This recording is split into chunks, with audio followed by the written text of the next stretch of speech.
علامہ اقبال علیہ رحمہ فرماتے ہیں کہ میں گھر آیا اور ہمارے گھر کے سامنے ایک سائل کھڑا تھا.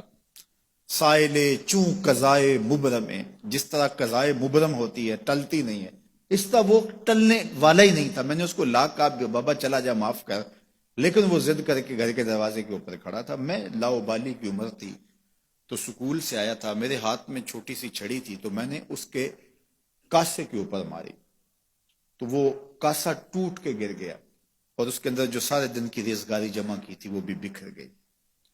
تو کہتے ہیں کہ وہ ریزگاری اکٹھی کرنے لگا اور میرے والد شیخ نور محمد اندر سے کہیں دیکھ رہے تھے تو وہ باہر آئے. انہوں نے وہ ریزگاری اکٹھی کر کے اس کو دی اور اس کو اور پیسے دیے اور اس سے معذرت کی اور اس کو رخصت کیا اور مجھے بازو سے پکڑ کے اندر لے گئے. اقبال کہتے ہیں میں نے ساری زندگی اپنے والد گرامی کو یوں بلک بلک کے روتے نہیں دیکھا تھا. میرے والد نے مجھے بٹھا لیا اور کہنے لگے کہ اقبال، اگر قیامت کے دن رسول اللہ نے پوچھ لیا کہ تیرا بیٹا فقیروں کے کاسے توڑتا تھا تو بتا میں حضور کو جواب کیا دوں گا. تو کہتے ہیں کہ بس وہی لمحہ میری تربیت کا تھا. بلکہ اقبال پھر ساری زندگی کہا کرتے تھے نام تو از پدر آموختم، حضور آپ کا نام، آپ کی محبت میں نے اپنے باپ سے سیکھی. یعنی حضور کا سامنا کیسے کروں گا؟ اور پھر یہ اقبال کے کلام میں آخر تک یہ چیز آتی ہے کہ کیسے حضور کا سامنا ہوگا. تو غنی از ہر دو عالم من فقیر، روز محشر عذرہائے من پذیر، گر تو بھی بینی حسابم ناگزیر، از نگاہ مصطفیٰ پنہا بگیر. اقبال بھی پھر آخر میں دعا کرتے ہوئے اللہ کی بارگاہ میں عرض گزار ہوتا ہے، مالک تو غنی ہے، میں تیرا فقیر بندہ ہوں، تو مجھے یوں ہی معاف کر دے، میرا حساب نہ لینا. لیکن اگر میرا حساب لینا بڑا ضروری بھی ہوا تو یہ مہربانی کرنا حضور کے سامنے نہ لینا، میں حضور کو کیا منہ دکھاؤں گا. تو یہ فکر ملی کہاں سے؟ یہ باپ کی تربیت سے ملی، یہ ماں کی آغوش سے ملی. تو یہ ماں باپ کی ذمہ داری ہے کہ بیٹا جب کسی کا دل توڑے، جب کسی سے زیادتی کرے تو باپ وہیں اس کا راستہ روکے.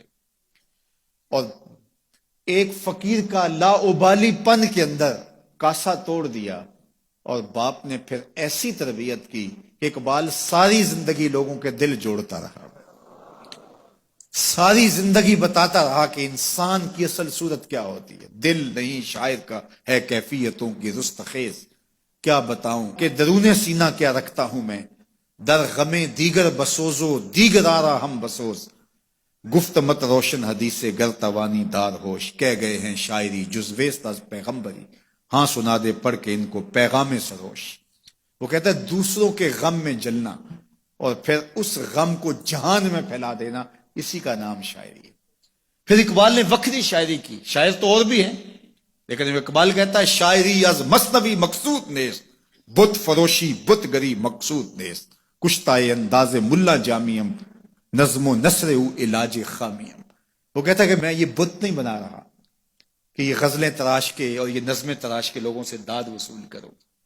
بلکہ کسی نے اقبال کو کہا یار کوئی غزل تو سناؤ، تو اقبال رو پڑا، کہا حضور میں اپنے شعروں کی داد قیامت کے دن آپ سے ہی لوں گا.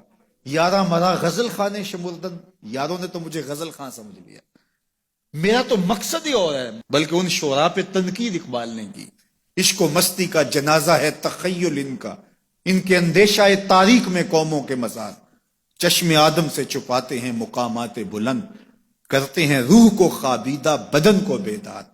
ہند کے شاعر و صورت گرو افسانہ نویس، آہ بیچاروں کے اعصاب پہ عورت ہے سوار. ہر وقت لب و رخسار کے تذکرے، ہر وقت نشیلی آنکھوں کی کہانیاں، ہر وقت کدے رانا کی باتیں. کہا تم اس خول سے نکل ہی نہیں رہے، تمہاری شاعری صرف ایک عورت کے گرد گھوم رہی ہے جس نے اس کو تخلیق کیا، اس خالق کے جلوے بھی تو دیکھو نا.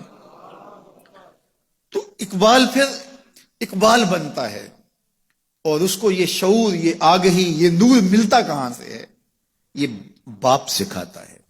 باپ کے بعد پھر مولوی میر حسن ملتا ہے جو استاد اقبال کو اقبال بنا دیتا ہے.